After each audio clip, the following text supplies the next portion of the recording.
So today I am super excited to be talking to my longtime childhood friend, Catherine Reitman.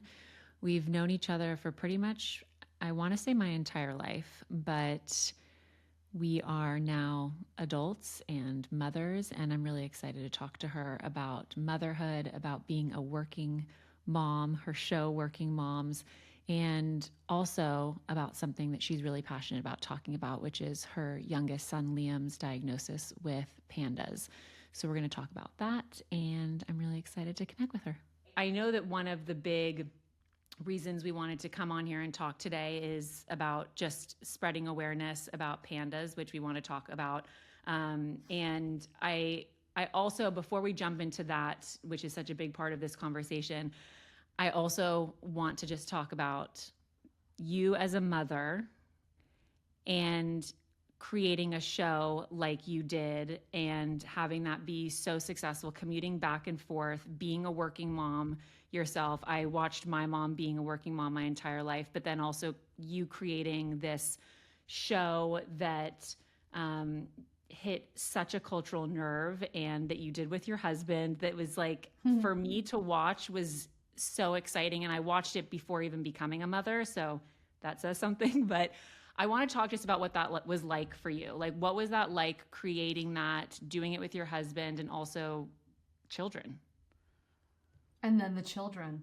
I know. It's so wild, right? I mean, I talk about this a lot, but you nurture this human being forever before having kids. And you're told that what you have to say and what you think is so important in healthy scenarios.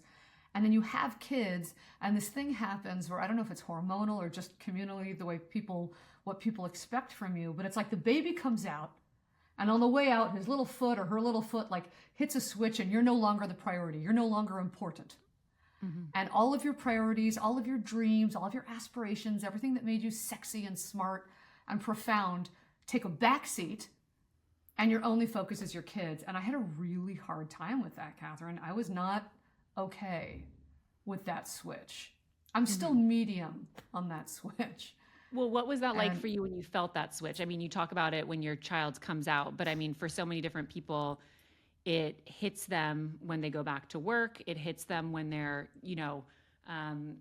6 months postpartum and they're like, I don't know if I can do this, or a year later, or another kid later. Like, when did that happen for you where you were like, this is different? Immediately. And it makes me so self-conscious and feel vain. And for a long time, I felt terrible, just terrible about it. And it took me a long time to realize how common it is. And then, of course, compiled on top of that, I had postpartum depression with both boys. So I got two kids who are now 8 and 10. And when my first son came 10 years ago, which is wild that it's 10 years ago, look, first of all, madly in love. This boy changed my life. He's so much better than me. He's the greatest creature. But there was this instant moment of, oh God, what have I done? What does this mean now for my life? Who the hell am I now? Mm-hmm. And I was so self-conscious and paralyzed by all the vanity and pain and, frankly, identity crisis that I was experiencing. And I didn't see it in any of the shows I watched and any of the TV or movies I consumed. There were moms, sure, but it was always kind of like a weird runner of a storyline that didn't really have much meaning. They were a mess, or they were hilarious, or it was this really broad thing or this really tragic thing. And I didn't ever feel my reality on screen. Mm-hmm. So after a couple pretty heart-wrenching experiences where I felt truly postpartum depression and what it could mean, and not recognizing myself in the mirror, my husband, Philip, said, you got to write this down. You got to do something with this. And so I wrote a couple scenes, and we shot it on the weekends with our friends. I lived in LA at the time, and a lot of my friends were fellow comedians or out-of-work actors, and we just threw this thing together. And I was lucky enough eventually to sell it to the CBC in Canada because I'm Canadian. And for years, the show purely existed in Canada. And my husband, Phil, played my husband on the show. Mm-hmm. And like 5 people watched it. No one watched it. And I thought, oh, this is just some weird indulgent experiment, the pages of my diary, the trauma from my life brought to the screen, and I'm going to be this weird, hated person where it's going to finish ultimately because no one's watching it, and people will be like, what was that strange lady screaming about? And then Netflix picked it up, and we quickly learned that this is this really common experience that more than half of the world is watching, that our audience was as much male as it was female, as much non-parents as parents. So it was a big eye-opener.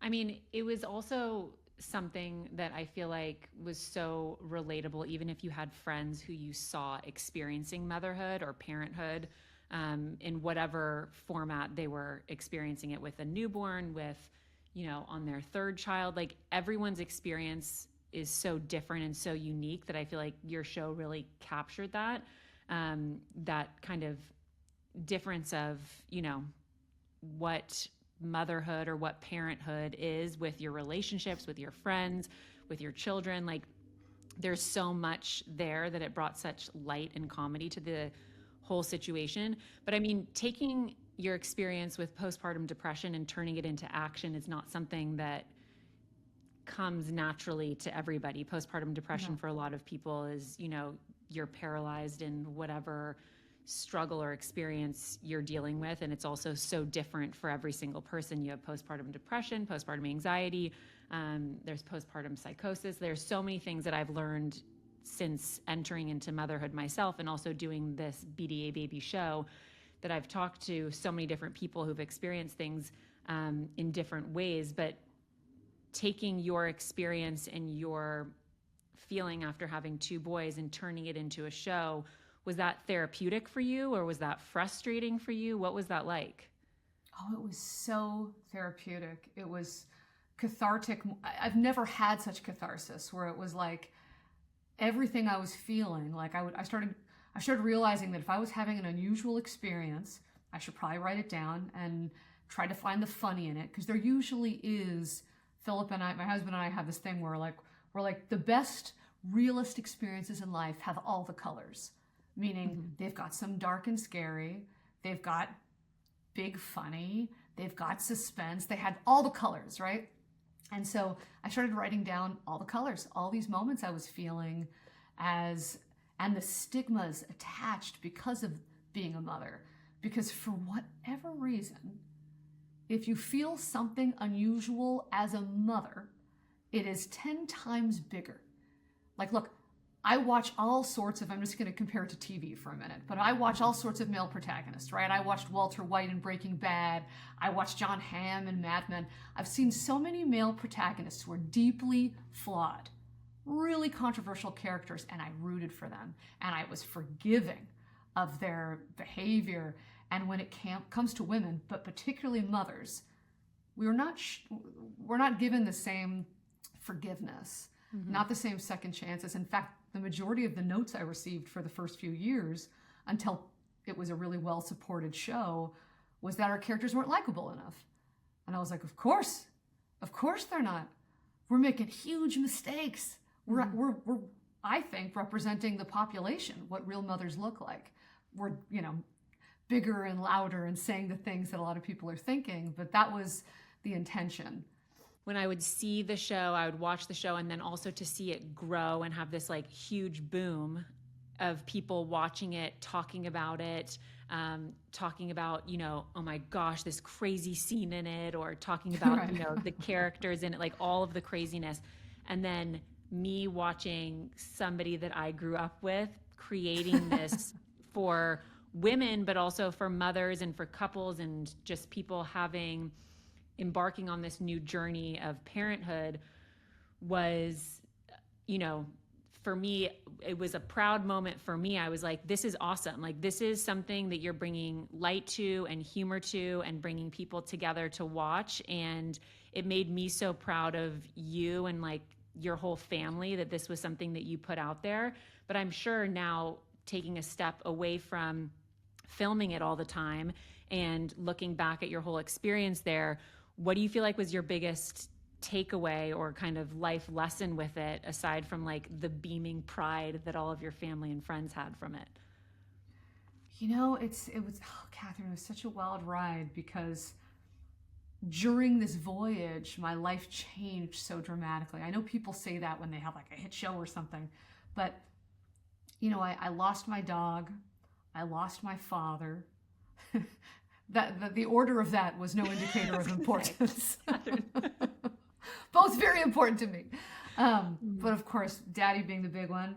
And, we moved our whole family when Liam, my little guy, turned 5 weeks old. We moved. He didn't have all the shots he needed.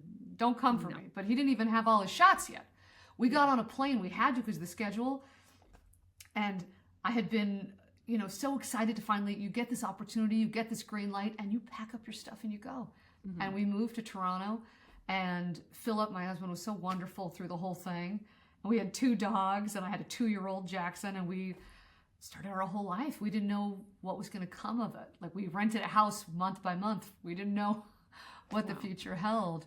So the ride, to say that it was just about the show, it's like, when you have young kids that are sort of happening at the same time as your career, it is all the colors. It's a full experience. It's not just about, oh wow, I'm learning so much as an actor or a writer or a director or a showrunner or a boss.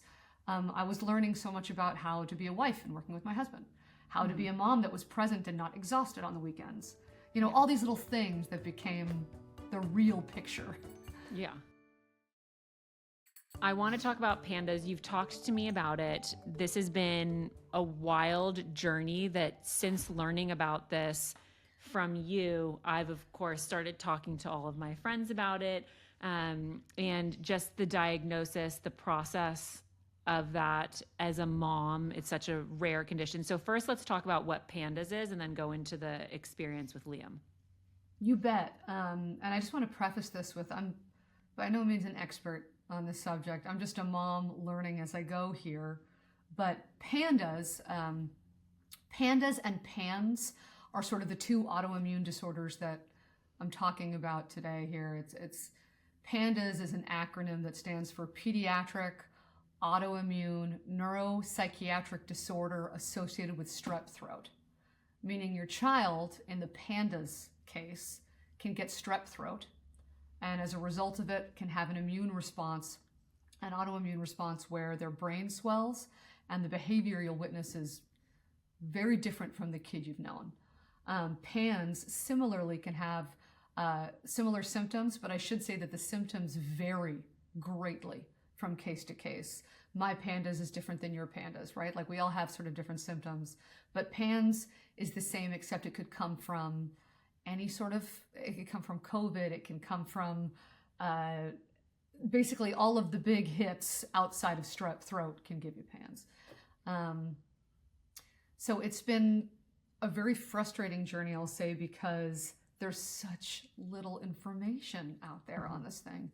And when you reached out, I was really excited to talk about it because it isn't something I've spoken about, largely because I've been learning so much as I go here, and you start questioning the legitimacy of this thing. And let me tell you, this thing is legitimate, and it is ripping families apart. It's a brutal disorder. We're lucky to have a lighter case of it, but I've become obsessed with finding podcasts and stories about it, and there's some cases out there that if you don't know anything about it and you're listening right now, or if you've heard about a case of it in your school, because it's so unusual and rare, reach out to that mom, reach out to that dad, because they probably are drowning and can use support in a major way. Let's go back, because we hear strep throat from that, and that's something that I feel like is everywhere. Yep. The amount of times I remember one of us having strep throat when we were little. It's something that you talk about, in schools, in elementary schools, kids get that. Let's just talk about like how that works and how that connects to the behaviors that you were noticing, or what flagged you with your son's behavior that you were like, something's wrong here. Totally. And a great question. Strep, it is tricky and clever and so sophisticated. So first of all, having strep throat doesn't mean you have PANDAS. Strep throat doesn't mean you have PANS. Strep throat is its own monster. But strep throat and the molecules that are in strep throat can be very clever. And they do something called molecular mimicry, where they can pretend they take on the shape of one of your molecules. Again, I'm not an expert, but I've done my reading just because of my son. Right. And your immune system, in the hopes of trying to find these strep and attack them, often attacks your brain. It doesn't know where to go. It's hiding the strep. And as a result, your brain swells. And when your brain is swollen, that is what leads to a lot of really strange behavior. And I can take you through my son's story, but it were things that were so unusual for him. And it took one fantastic pediatrician to sort of bring the whole thing. She said, we're doing a strep test. So I'll dive in if that's okay. But Liam is just a phenomenal kid. And, you were so kind. You reached out to be like, hey, how much do you want to share the story? And I've been really careful to not talk about it, only because there's such a stigma around troubled kids. And I started to realize over the last year how my kid is not a troubled kid, but he's suffering from a really hard diagnosis, one that he's been really brave and frankly a badass through. I don't know if I could have handled it as well as he has. But anyway, he's a great kid. Was doing great in school, really smart, really cuddly, lovey, had a bunch of buddies. And last year, everything changed. We were on a trip, my husband and I, away from the kids, when I heard that he wouldn't get out of the car. We had someone dropping him off at school, and he wouldn't get out of the car. Doesn't sound like him. He loves his class. He loves his teachers. He loves his friends. And so we came home. He didn't go to school that day. And I brought him to school. I figured, he's just acting out because I was away. Turns out separation anxiety is a major symptom of PANDAS. Didn't know this at the time. And I brought him to school, and he wouldn't let go of my arm. He would not go into the classroom. And this was not a needy kid. And it was wild. I finally got really tough on him, and I said, you're going into that classroom. I have work to do. It's school. Kids go to school. Let's go, right? And I walked to my car, and he took off running and ran towards the parking lot. And the teachers panicked because we live in a really beautiful, sweet little area where schools don't even have fences around them. And he could have really, gotten into trouble. And so I had to stay for hours and sit outside the classroom just so he could see me through the glass. Wow. And I thought, okay, this is a weird moment, but I don't know about you. As a mom, like, you're always sort of justifying, like, okay, this is just this. It's just this, and he'll move on from it. But then the symptoms started to get weirder. He started to have OCD behavior, where it felt like he had to control the play date. He had to control the meal. He had to control what food was touching on his plate. He had to control all these details, what he was wearing, the texture of his food, texture issues, about the clothes he was wearing, about the food he was eating. And everything started to pile up. And then I think the big alarm for us was that he stopped being able to read or write. And this is a kid who was like really not ahead of the class, but doing just fine, really clearly smart. And he could no longer recognize letters. And this was in first grade. So I should clarify that it wasn't like he was a 10-year-old losing his ability to read or write. He was sort of on a trajectory to read and write, and it stopped. And as his writing became like hieroglyphics. They were symbols, they were no longer letters. And his teachers got really concerned, and obviously we were. And then the more frustrated he got about not being able to keep up with his class, he started to act out, which finally resulted in him running away from the classroom again and screaming. He screamed at his classroom that he wanted to poke their eyes out, something he saw in a cartoon. He said, I'm going to poke all your eyes out. And I got a call, and they said, you have to come pick up your kid. And I said, okay. And things have been acting up at home too, right? It wasn't shocking, but I was panicked. He was suspended. My 6-year-old was suspended. And Phil and I are racking our brains. We're like, okay, what do we do? This is wild. And, we're talking to him, and he would all of a sudden flip out of it, Catherine, where he would be like, I'm so sorry, I didn't mean to, like it was him again. Wow. And then he would switch into this other thing where he was aggravated and frustrated and not eating, and then eating everything. And it was not like him at all. And the school started to panic, and they asked me to bring an aide in to watch him. And the great news about bringing an aide in to watch him was that I had someone who could report to me on everything that was happening. Right. And it became clear that the teachers were kind of spooked by him, and they were not calling on him anymore, not really giving him a fair shot at things. And he's so socially aware. He's one of those kids that really can read the room and understands the hierarchy that's happening in any given situation. So he became very self-conscious and felt a great deal of shame. And it was really hard to get him to school every day until this was after he returned after being suspended. And finally, one of the headmasters said to me, or the principal of the lower school said, I think you should get him tested because there's something going on. You should do a psychiatric exam. And I'm beside myself. And at the time, he had broken out into a rash all over his body, like welts. So, and he's not a complainer, so I don't know that anything that's going on inside. I just hear the symptoms from the outside. And before I take him down to UCLA for a psychiatric exam, which I called and set up, our local pediatrician here in Santa Barbara, Dr. Barbara Roseman, who is an angel, Liam, my boy, who never wants to go to the doctor, and especially during PANDAS, said, "Mommy, I want to go to the doctor here." And I was like, "Really?" And he's like, "Yeah, I want her to look at my welts." I said, "Okay, but we have to get to LA." And I could tell how much it meant to him, Catherine. And I was like, "Sure." And we go to the pediatrician, and Dr. Roseman said, she's looking in his throat, she's doing everything, and I'm now crying, and I'm telling her everything that's going on. And she said, "You're not going down to UCLA." And she comes back with a strep test. And I said, "He didn't say anything about a sore throat. His throat is fine." And she said, "Liam, do you have a sore throat?" And he's like, "Well, yeah." He's so funny. And she gives him a strep test, and it's positive. And she said, "Katherine, there's nothing wrong with your boy. He's experiencing something called PANDAS." And I'd never heard of it, nor had most people in my life. Mm-hmm. And she explained the acronym and what it means. And I went back to the school and I said, "He's got PANDAS. Thank God, it's this thing." And it's, and they had no idea what I was talking about. And I think the majority, with the exception of a few, the majority of the teachers thought it was an invented thing. He wasn't taken seriously. He wasn't given the compassion that a child would if they were suffering from cancer or something else that was medically an issue.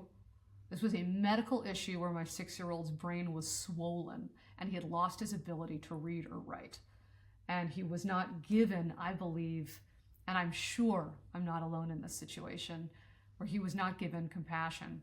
We put him in a new school to give him a new opportunity.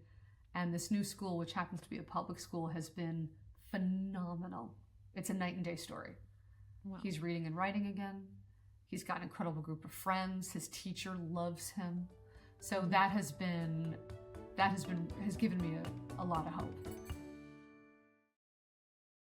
As a mom myself, when I listened to this story, I, of course, thought, why aren't more people talking about this? Strep is such, something that kids are getting all the time. I'm sure kids have different symptoms, different behavioral patterns. You hear about so many kids who have similar behavioral characteristics that pop up all of a sudden, and they're instantly put on medication or, told that they have X, Y, and Z. And you were telling me that the experience of all of a sudden having your son change and be a child that you're like, this is not my kid. Before having that diagnosis, that must have been terrifying as a mother, because I know I read something recently saying that even when a nurse at school calls you and says your kid is sick, that instantly you feel as a parent like, oh, there's something wrong with my kid. But then to have this kind of behavior from your child that is, not a runny nose or a cough, but these are behavioral things. What was that like for you? I mean, I'm sure terrifying, but how did you take that and move forward into getting a diagnosis for your son? Because for a lot of parents, that's like a paralyzing fear, like something bigger could be wrong here. Totally. And it really is. I think, I've listened to so many podcasts and stories about this since, and this common thing happens where you become like, they talk about the lioness mom that comes out of you. Mm-hmm. And it's so real.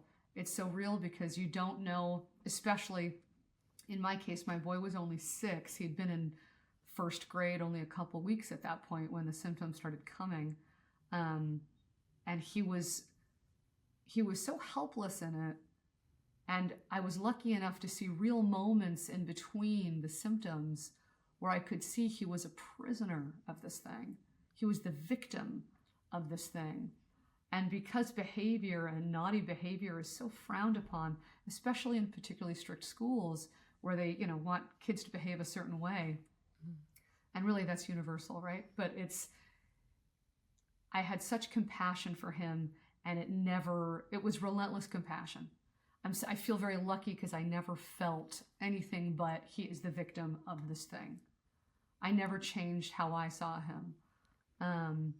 And when I would interact with someone who saw him as anything else but my Liam, this funny, smart, charming little magical boy, I would feel sorry for them instantly. I was like, oh, you don't get him? You're out. When you talk about this, and I'm sure for the people who you've talked to, and for people who will listen to this who feel like, oh, this might be something that my child has or a friend's child, you obviously have an incredible pediatrician that was able to diagnose this. But what would you, in your research and also just your experience, if there's somebody listening to this who thinks, that their child might have this, what would you advise them to do? Because as you said, not everybody who gets strep throat has this happen. This is something that can happen if you have had strep throat. And also, how long before that did he have strep throat? So that's another thing, right? Is that every time COVID or flu-like symptoms enter my household, it's horrifying because about 5 to 7 days later, I see the autoimmune response on Liam, even if he doesn't catch it. In fact, him not catching it sometimes is scarier because that means his immune system is attacking his body like crazy, trying to fight it off, and his brain swells. So yes, all strep is not PANDAS. All COVID and other illnesses aren't PANS. The symptom list is long and varied. There are cases where kids drop into seizures. They go unconscious. They have tics. They have Tourette's-like symptoms.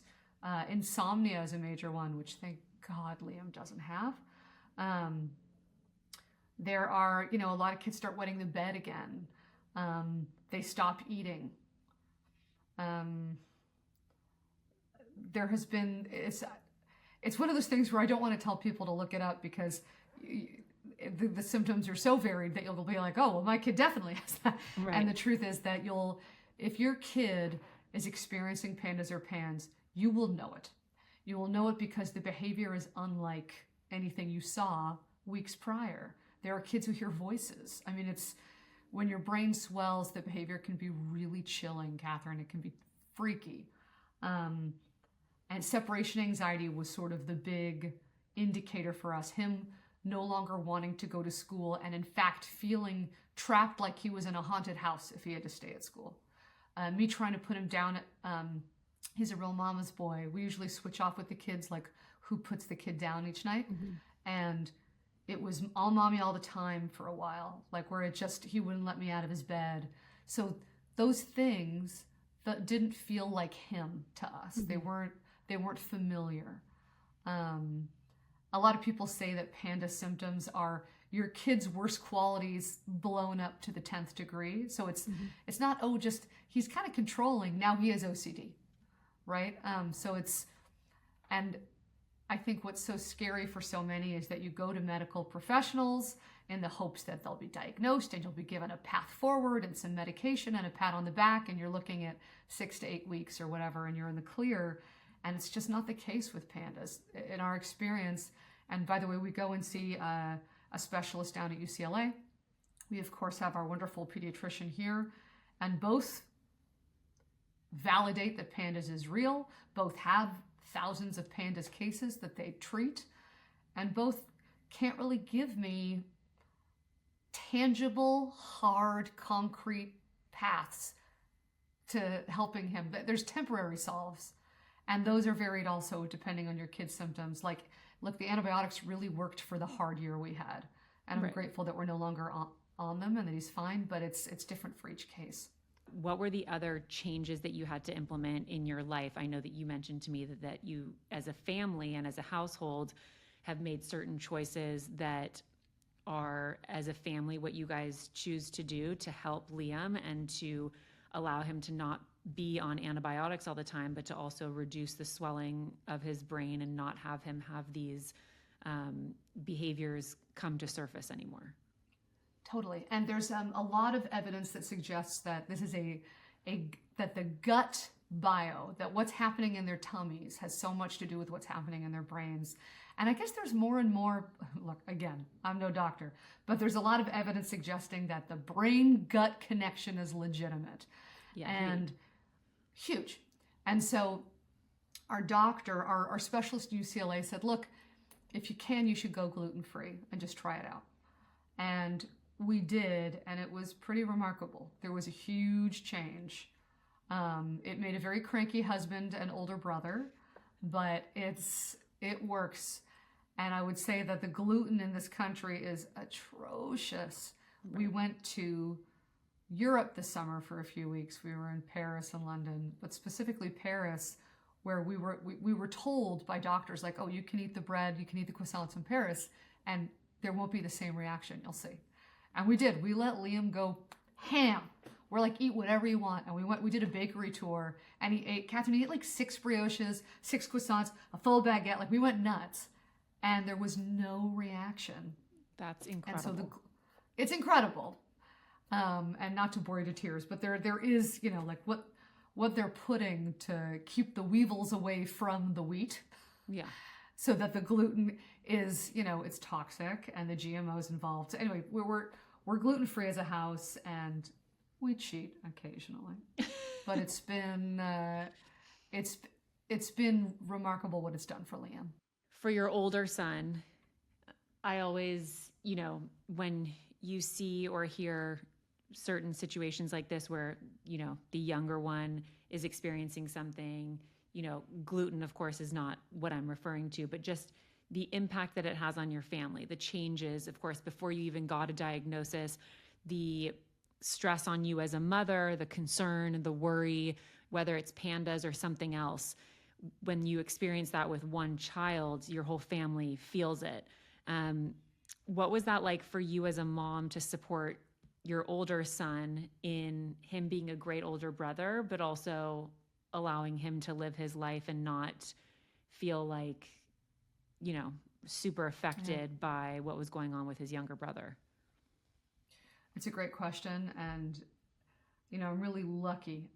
People throw the word around blessed a lot, but I am in more ways than I can count. But Jackson, Liam's big brother, similar to Liam, is this remarkable guy. And his intention in life is always to help. Like, it's always to please and to help and to make the situation better.